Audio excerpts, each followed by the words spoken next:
പ്രമേഹ രോഗ ചികിത്സയിലുള്ള ഒരു വളരെ പ്രധാനപ്പെട്ട കാര്യമാണ് ഡയറി. പ്രമേഹത്തിന് ഡയബറ്റിക് ഡയറി എന്ന് പറയുന്നത്. അത് എങ്ങനെ എഴുതണം എന്നുള്ളതാണ് ഇത്തവണത്തെ ഏറ്റവും പ്രധാനമായിട്ട് നമ്മൾ പറയുന്നത്.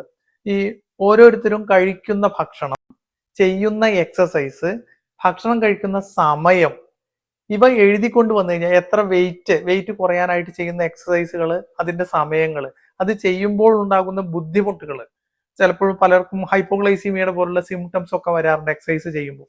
ഇത് കൃത്യമായി ഒരു ഡയറി രൂപത്തിൽ എഴുതി കൊണ്ടുവരികയാണെങ്കിൽ നമുക്ക് വളരെയധികം സഹായകമാണ്. ഇത് പലപ്പോഴും ആയിരങ്ങൾ വരുന്ന ലബോറട്ടറി ടെസ്റ്റുകളേക്കാൾ ഇൻഫർമേഷൻ നമുക്ക് കിട്ടാൻ സഹായിക്കുന്ന കാര്യമാണ് ഈ ഡയബറ്റിക് ഡയറി. HbA1c എന്ന് പറയുന്ന വില കൂടിയ ടെസ്റ്റുകളിൽ നിന്നും പലപ്പോഴും നമ്മൾ വളരെയധികം റോങ് ആയിട്ടുള്ള ഡയറക്ഷനിലേക്ക് പോകുന്നതിനേക്കാൾ ആയിരക്കണക്കിന് ഹെൽപ്ഫുൾ ആയിരിക്കും ഡയബറ്റിക് ഡയറി കീപ്പ് ചെയ്യുന്നതും. അതിൽ ഭക്ഷണം കഴിക്കുന്ന സമയം, കഴിക്കുന്ന ഭക്ഷണം എന്തൊക്കെയാണ്. പലപ്പോഴും നമ്മൾ ചോദിക്കുമ്പോൾ കഴിഞ്ഞ മാസം എത്ര ബിരിയാണി കഴിച്ചു എന്ന് പറയുമ്പോൾ രോഗികൾ പറയും, ഞങ്ങൾ ബിരിയാണി ഒന്നും കഴിക്കാറില്ല ഡോക്ടറെ, പൊരിച്ച സാധനങ്ങളൊന്നും കഴിക്കാറില്ല ഡോക്ടറെ, മധുരം ഒന്നും കഴിക്കാറില്ല ഡോക്ടറെ, ഇങ്ങനെ നെഗറ്റീവായിട്ട് പറയും.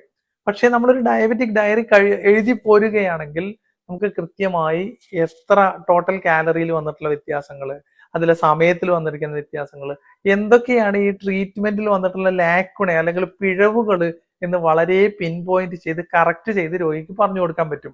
പലപ്പോഴും സംഭവിക്കാറുള്ള വേറൊരു കാര്യം എന്താണെന്ന് വെച്ച് കഴിഞ്ഞാൽ, പായസം പോലെ മധുരമുള്ള സാധനങ്ങൾ കാണുമ്പോൾ രോഗി അറിയാതെ കഴിച്ചു പോകും. അത് ഒരു 2-3 മിനിറ്റ് വെച്ചിട്ടുള്ള ഈ ഡയറി എഴുത്തിലൂടെ നമുക്ക് കൃത്യമായിട്ട് മനസ്സിലാവും രോഗിക്ക് ഈ പ്രമേഹത്തിന്റെ ഈ ഒരു ആസ്പെക്റ്റിലാണ് ശ്രദ്ധ വേണ്ടത്.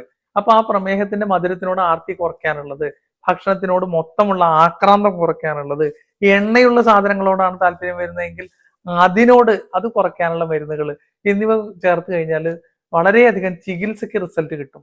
ഇത് കൃത്യമായി കീപ്പ് ചെയ്യുന്ന ഒരുപാട് ആൾക്കാർക്ക് നമുക്ക് പ്രമേഹം മാറ്റി അല്ലെങ്കിൽ രോഗം പൂർണ്ണമായും മരുന്നുകളുടെ സഹായം ഇല്ലാതെ തന്നെ കൺട്രോൾ ചെയ്യാൻ പറ്റുന്ന അവസ്ഥയിലാക്കി കൊടുക്കാൻ പറ്റുന്നുണ്ട്. അപ്പൊ ഈ പ്രമേഹ രോഗത്തിന്റെ ഡയറി കീപ്പ് ചെയ്യുക, അത് ഞങ്ങൾക്ക് വാട്സാപ്പ് അയച്ചു തരിക. അപ്പൊ അടുത്ത തവണ വരുമ്പോഴേക്കും ഓരോരോ കാര്യങ്ങൾക്കും ഉള്ള നിർദ്ദേശങ്ങൾ പലതും, ഇതിന് ഇന്ന ബുദ്ധിമുട്ട് വരുന്നുണ്ടെങ്കിൽ അത് മറികടക്കാനുള്ള നിർദ്ദേശങ്ങൾ ഇന്നതാണ് എന്നൊക്കെ വാട്സാപ്പിലൂടെ അയച്ചു തന്നിട്ടുണ്ടാവും. അതിന്റെ പ്രാക്ടിക്കൽ ഡിഫിക്കൽട്ടീസുമായി അടുത്ത വിസിറ്റിൽ വരുമ്പോൾ നമുക്ക് ഡിസ്കസ് ചെയ്യാവുന്നതാണ്.